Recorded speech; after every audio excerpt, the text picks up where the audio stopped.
This is part 2 of the slab bowl video, and today I'm going to show you how to make some options for building off the base of your project. It's important that you take your project out of the bag very carefully. You don't want to disturb what you've already done or crush anything. So always hold it by the bottom of the cup that it's draped over if possible. Try not to hold it by the clay because it still is somewhat flexible and pliable.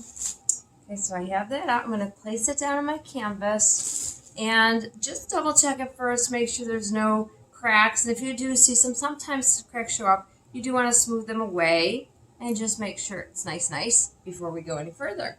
Okay, so now I can start to build my base. I'm going to keep my project upside down the whole time on the cup that it's on. And I won't turn it over until I'm done. If I turn it over too soon and the clay for the bowl is too moist, the bowl's going to flop open and be ruined.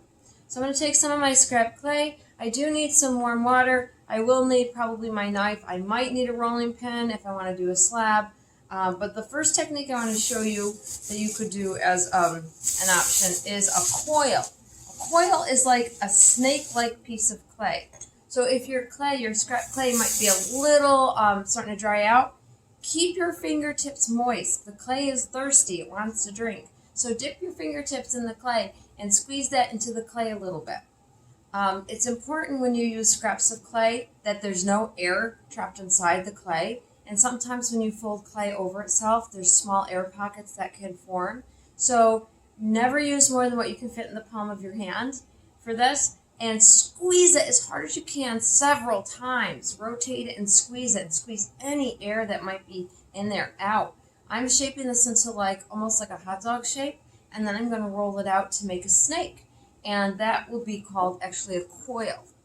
So I'm going to put the hot dog on the canvas. And when I roll it, I'm going to use the length of my whole hands, not just my fingers, not just my palms. And try and keep it round. You don't want to press it too hard when you're rolling it, because if you do, you might flatten it. And if it does get flattened, just pinch it back into that round shape again and roll. When you're making a coil, you should probably try to keep it as large as a finger. I wouldn't go much smaller than that because then they start to get flimsy and difficult to work with. Okay, if your coil is not moist enough and you try to bend it, it's going to crack. So make sure that it's very flexible. It's very moisturized with water. So this is a very simple coil. What I can simply do, I like to tap it as I turn little bits at a time to keep it from cracking. I can simply make a ring. Okay, I could attach the two ends together using score and slip, and then I could put that on the base of the project. This is still a little bit big, so I'll turn it down just to show you what it might look like. Now it's not attached properly yet, but this is one option. And you could do coils and you could build rings up. But you want to be careful when you're building the bottom. You don't want to make each layer more narrow because you have to think about it. When you turn it over, if the bottom becomes more narrow, you're turning it over and you're asking that little tiny narrow end to support this big bowl on top. So you want to keep it consistent. You want to keep it stable. So try not to get smaller and more narrow as you build up. What else could you do with coil? There's a couple things. You could actually turn it carefully and slowly, and it has to be moist enough, into like almost like a snail shell. And you could, I wouldn't keep going with this, it'd be huge, but you could take a piece like that and attach it to the base. And you could do maybe 4 of those. Okay. Anytime you're attaching clay to clay, you have to make sure that you slip and score. So you're going to use the knife to make little cuts into the base and to where it's going to attach, and then put water on it and cut it again. Now it's not just making cuts and just putting water. It's making slip. Slip is the really gooey clay. If you don't get the clay super gooey, then it's not going to stick. The gooey stuff is what makes it stick when it dries. So some people are putting little cuts and little bits of water and thinking they're done. They're not done. You got to make sure you score it and make slip well enough. When you roll a coil, I would blend one side of it, the side that people don't see, the side that's going to be facing inward, that will make your coils a little bit stronger. One more thing I want to show you with coils, and I might want to make them a little bit more thin to do this one. It's just kind of a twist, and it looks almost like a braid, but you're not using 3 pieces, you're using 2 side by side, and you can twist them. Now my clay's starting to dry, so I would probably want to make sure my coils are a little bit more moist to do this. Reminds me of a Twizzler. And you could do a twist effect, which looks kind of cool, and then make a ring out of it. So coils are fun. You can do lots of cool things with them. And that's one option to use for your base. And you could use that in addition to another option. Another option you might try is when you take wedged clay, which means it has no air in it. And this is starting to dry out, so I'm going to add some more water to it. You never want to build with shiny clay, though. If your clay's shiny, that means water's on the surface. You want it to be mixed in, so keep squeezing that clay until you get all the air out and all the water in.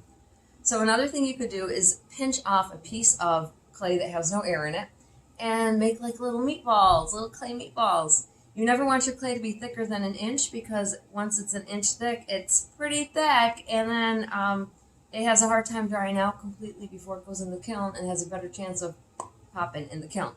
So you could make little meatballs and do rings around the bottom, or maybe just 4 of them as a base and then build up from there. It's important to make sure that when you're doing pinched and shaped pieces, that your pieces are all the same. If I had 4 little meatballs of clay and they're all different sizes, they're going to be uneven. So as you're building, let me just get 4 down here. Now you know these aren't going to stay unless I attach them. And that one looked a little smaller. This one feels a little smaller. So I might have to go back, and don't add more to a piece unless you squeeze it in and work it in. But you just can't push another little bit of clay onto a piece and expect it's going to stay. So make sure that your clay is nice and smooth and no cracks.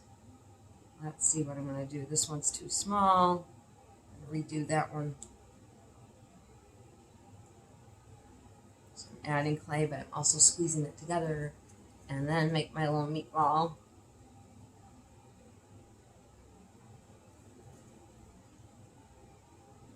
So too big. It's easier to make them smaller. So they appear to be the right similar size. So I would attach them by scoring and slipping. Then you need to find at home, I didn't give you one of these, something flat. Be right back. So in school I have these little discs that are cut out of foam, but anything flat, a flat surface. And once you build one layer or level and attach it, I'd like you to put that little level piece of board or anything on there and check to make sure it is in fact level. This one isn't quite. So, and it's not attached yet. Attach it first. But then I would make sure I just press it down until it is level. And the little board I put on top of the clay must have contact with the whole bottom. Now it's really important to check each level as you build to make sure that it's even, because remember, we're going to keep adding up as we go to the base, and if the first level is not level or even, and you keep building, it's probably going to be more uneven as you go. And if you finish your piece and it's not even and you flip it over, guess what? It's not going to sit flat on the table. It's probably going to lean and probably going to fall over. So it's very important that we just check to make sure as we build that each level is even. So you could do pinched pieces like this. You could do coil pieces like I showed you. You could pinch and shape. Pinch and shape. I could make a little cube instead of a meatball. So whatever tickles your fancy. I wouldn't attach teeny tiny little meatballs because then I think you could try, but I think it's getting a little bit too small with the clay, and then things get smushed and blended and crushed, and I think it's better to work with pieces that are a little bit larger. Another technique you could use, this is called the Japanese pinch pot. Make sure your clay has no air in it, and you're starting with a larger meatball of clay. These meatballs, you can tell I have some Italian in me, huh? I don't eat meat though. Anyways, I'm going to just squeeze this and get the air out and the water in. And when you do a Japanese pinch pot, you're starting with a bowl of clay, and you're going to stick your thumb into the shape, okay? This is tiny. and just kind of pinch and turn to make a little pot. You guys probably did these back in kindergarten. So your thumb is made a little opening and your fingers are on the outside, and you're just squeezing the clay to make sure it's even all the way around. And then I could attach that. And I have to be careful. Remember how I talked about you don't want air in the clay? This is empty space, okay, negative space. If I attach that upside down to my clay, I've actually made a big air pocket inside, and that's bad. Also, how is it going to stand up on this? Not so well. So if you did something like this upside down, there's two things you'd have to do. You'd have to drill a little hole so the air could escape, so it's not trapped, and then maybe do some pinched pieces, little meatballs or cubes, to balance this out, because the roundness of this little pot that I just put on is not going to help support the bowl if this is the last piece I did. But you could turn it this way, all right, and that would sit flat on the table when you flipped it over. So that might be a better way to put a pinch pot on if you chose to use that. And the last technique is slab. A slab is when you roll out a sheet of clay, and I rolled a slab for you guys at home. But what I did when I rolled it is I used 2 slab sticks in a rolling pin. If you're going to roll clay at home, I would put clay into a baggie so your rolling pin doesn't touch the clay. I mean, it can be washed, but I don't think people at home would appreciate you using the kitchen rolling pin on clay. So these are just used for clay in here. But if you have a piece of clay, you can simply roll it out into like a sheet of clay, a slab, S-L-A-B. And lost my knife, there it is. And then I can cut a large rectangle. This one's kind of fun to do. So I have a long rectangle. And then I can fold that rectangle around so the ends come together. Hopefully it's moist enough and it's not going to crack on me. Might need to re-moisten the clay if it's too dry. And I can make, of course I'd have to attach the 2 pieces together properly, but you can make a cylinder. And that cylinder then can go on your project. And you can combine any of these 4 techniques. You can do the Japanese pinch pot. You could do the shaped little meatballs or the cubes. You could do the coil, and you can combine them. Your project can be as tall as you can make it with the clay that you have. Make sure all the pieces as you go, you've checked each level as you build, and everything is attached properly by scoring and slipping, which I did not do because I didn't want to make this video half an hour long. I just wanted to show you some options to build your base. So hopefully that gives you some good ideas. Just keep it neat, keep it clean. Keep a little warm water in your fingertips, and when you're done, you don't have to put it back in the black bag. Instead, when you're done, leave it out to dry, okay? And when it's all dry, we'll get it back to school and get it into the kiln for you.